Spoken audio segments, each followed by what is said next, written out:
Gun store employees, what's your "this person should never be allowed to own a gun" story? I worked in a courthouse where we prosecuted a few straw purchases. In one case, a middle-aged woman with no knowledge of guns bought 9 pistols. She claimed she wanted one for every room in the house. The gun store owner, former sheriff, called police while the salesman talked to her, and they worked out a sting operation. Sure enough, the woman was an actual doctor who fell in love with a gangland bad boy and got 5 years for attempting a straw purchase. Dated a guy who worked at a gun store while he was in college. He didn't get out until 7, so I'd head over after work with a coffee to shoot the shit with him, especially since the store was pretty empty between 6 and 7. One day a guy came in and asked what's the best gun for hunting people. I think he was trying to be funny, but he got escorted out of there pretty quick. Apparently he came back the next morning and they had him fill out a form where he checked off that yes, he had felony convictions. No firearm for him. There were a surprisingly large number of people who came in high or drunk wanting to buy a gun. There was one guy who grabbed a shotgun off the rack and proceeded to fake shoot me, complete with POW sounds. I got pushed down and he got tackled. He was stinking drunk and apparently wanted a rifle to shoot his girlfriend, not kill her, just wound her, like that somehow made it better. The funniest was the guy who loaded his pistol backwards, bullets facing the wrong way, and then wondered why it wouldn't fire. They fixed it for him, but there were heavy suggestions that he should give up target shooting if he can't load the gun correctly. Conversation right off the bat went like this, literally. His first words were, "I'd like to buy your deadliest gun please." After a while, I handed him a pistol to see. Immediately waved it at me. I said, "Careful there, Annie Oakley." He said I don't have to be careful. I got a gun. I then said, "Well, you'll probably want the accessory kit," and proceeded to show off all the bells and whistles. He kind of blew me off for the most part and rushed to say, "Just give me my gun." Me, "Sorry, the law requires a 5-day waiting period. We've got to run a background check." Him, 5 days? But I'm mad now. I took the gun away, obviously. Him, visibly angry that I did this. "I'd kill you if I had my gun." Me, "Yeah, well, you don't." I had a woman come in and say she needed something cheap that she wouldn't miss if the police confiscated it. It freaked me out, so I asked her to leave. Then she cussed me out and told me it's her right to own a firearm. I agreed with her that she has a right to own a firearm, but I also told her it's my right not to sell to her and that she needs to leave before one of the Leos who work the counter to as a second job escort her out. Weird lady. I don't work in a gun store, but I have a relative who really shouldn't own a gun. He wanted to be a professional hunter, and in my country you have to go to a psychologist who can check if you're mentally healthy enough to get your hunter license and your gun. He's a pretty messed up guy, which the psychologist wrote down in his papers, and naturally he didn't get the license. But it turned out the rules here are that you only need a mental health check if you want a job that requires a gun. If you just want a gun for whatever reason, you only have to be physically healthy. No one cares about your mental problems. So my relative literally have an official paper about not being in the mental state to have a gun, but he has a gun. Go figure. The story is actually about me, unfortunately. I was absolutely terrified of guns.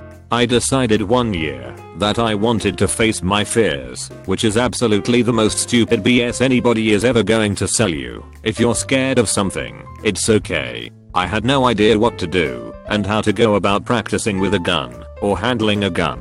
I went to a gun store and started asking a ton of questions. The guy pulled out a Glock for me to hold on to, but my hands were shaking so badly I nearly broke the glass counter it was set on. A police officer came, which now, thinking back on it, they probably called him because I was so freaking skeezy. He was actually very nice and talked to me about things and referred me to a shooting range where I could practice and just pay some money to learn about them and hold one. I have gone to the shooting range 2 or 3 times, and I'm generally more comfortable with them, but thinking back on that experience, everybody there must have been scared to death of me. I posted this a few years ago. I used to work at a recently bankrupt big box sporting goods store for over 15 years. Best denial of sale.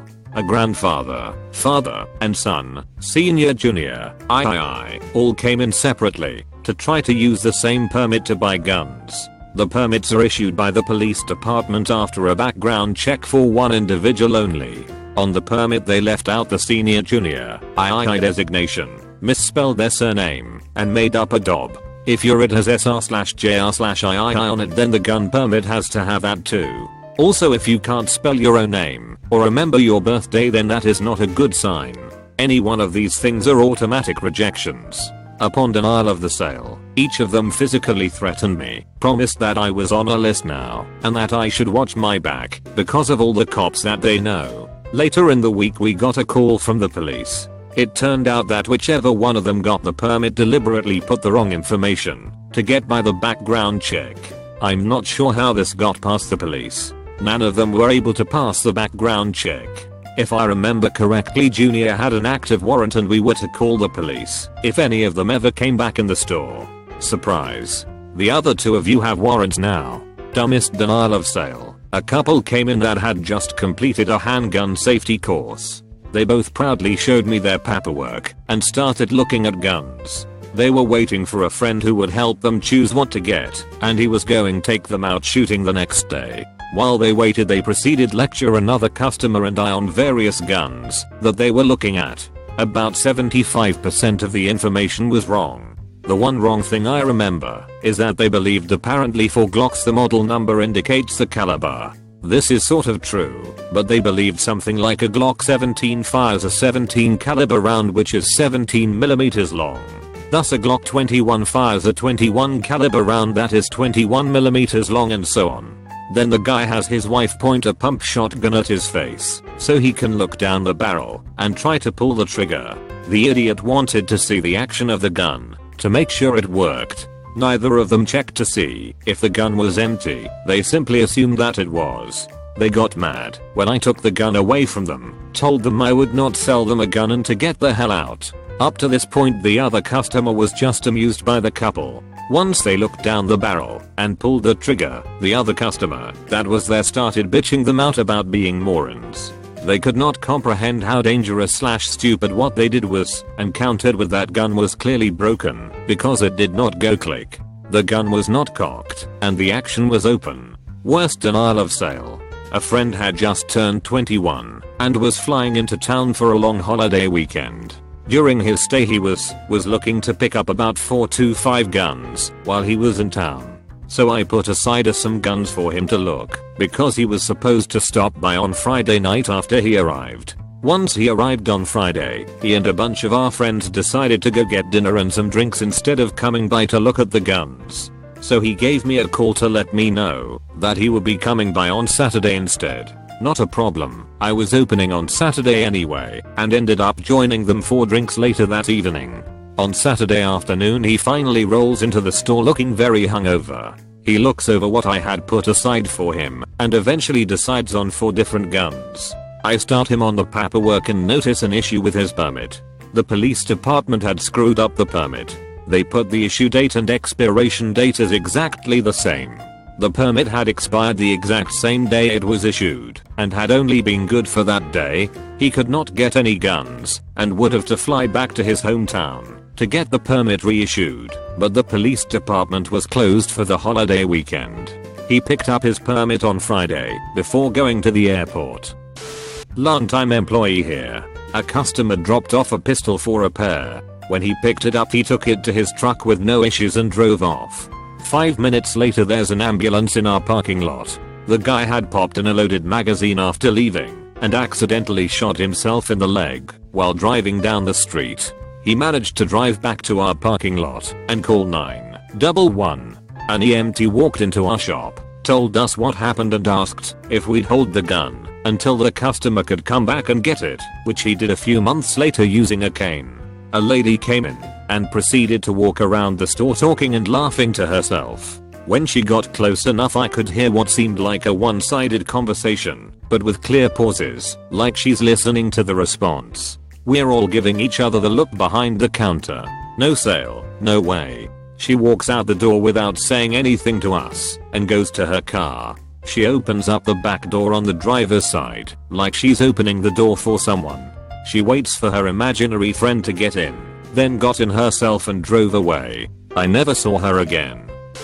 I worked in the firearms section of a sporting goods store. Had a lady come in acting strange and asked to look at some shotguns. I hand her one and she tells me, "Yep, this is just like the gun I used to shoot my sister's ex-boyfriend in the dick at point blank range when he tried to touch me inappropriately." We also had another person who came in and claimed to be a law enforcement officer. Pretty sure this person was a security guard, but I digress. The person brought this gun in with them and claimed that they bought it from our store and that the gun kept on jamming. They also accused us of not checking our guns to make sure they work before we sell them. We had to explain that no store selling firearms is going to test new guns to make sure they work and then sell them as new guns, and suggested that we could ship the firearm back to the manufacturer for repair. Turns out, the person bought it from a person who had bought it from the store, but not our particular location. This person ended up leaving in a huff and shouting stuff like I'm going to go to a store that only sells guns that they verify actually work. I worked in the store, but not the gun counter. My boyfriend at the time also worked there, and he told me a few stories when we would get off work. There were a few times that two people would come in. One or both would want to buy a gun, but one got turned down due to a failed background check. So the other guy would try to buy the gun under his name for his buddy. Both were declined a sale. Had a child run behind the gun counter and try to pull a rifle off the shelf. The gun counter guys were allowed to decline a sale for any reason. Failed background check? No sale. Obviously not sober? No sale. Being a dick? No sale. My boyfriend at the time was super into animals, and a guy came up asking for a gun to shoot like his neighbor's dog or something. He didn't get sold a gun, and they called every other store in town, gave the guy's info, and he was blacklisted from all other stores in the area. Another guy got blacklisted from every gun store in town because he had violent felonies come up on his background check, and he was somehow surprised by this. Those are the only ones I can remember right now, lol. Not a gun store employee, but once me and a bunch of my friends and I got together to shoot a little skeet. Some of the people there hadn't shot a gun before, so we pair up to make sure everyone has someone knowledgeable with them. This one guy though just didn't understand anything we said. It was all in one ear out the other. First, when told to keep the gun pointed down range, he holds it out in front of him, then turns around to ask a question, sweeping the whole lot of us. His partner forcibly pushes the barrel up before kindly telling him what he did wrong. Secondly, as he's nodding and pointing the shotgun downrange again, he takes aim and pulls the stock out of his armpit and rests it on top of his shoulder. His partner corrects him several times, but after the third or fourth time of the stock ending on top of his shoulder, he gets the shotgun taken away. Unfortunately, the tale doesn't end here. I watch as his partner shows him how to hold the stock firmly in his armpit and how to stand and aim. Nodding like he understands, he's given the shotgun back, only to sweep the crowd of us once more. His face is all confused as we are all ducking and skipping out of the way as he turns around pointing the loaded shotgun at us. I apologized to the guy hosting the skeet shoot and got out of there.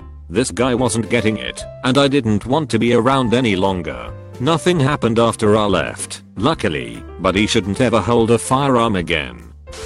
Guns are rare as hen's teeth here, but I was a theatrical armorer for a bit, so I not only had one, I had 26 of varying types and capabilities, all for use in TV and theater.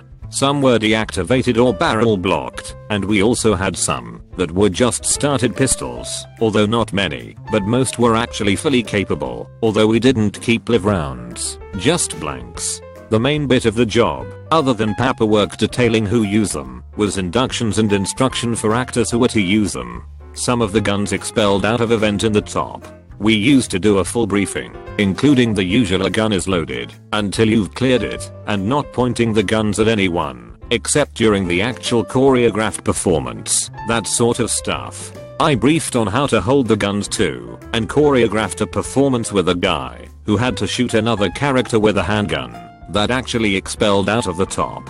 He held it with both hands in the rehearsal, and then in the performance he put one hand over it, and the degloved one of his fingers. He definitely shouldn't have a gun, but almost no one can get one here anyway. He had surgery to repair his finger, and could move it again properly, after about a year.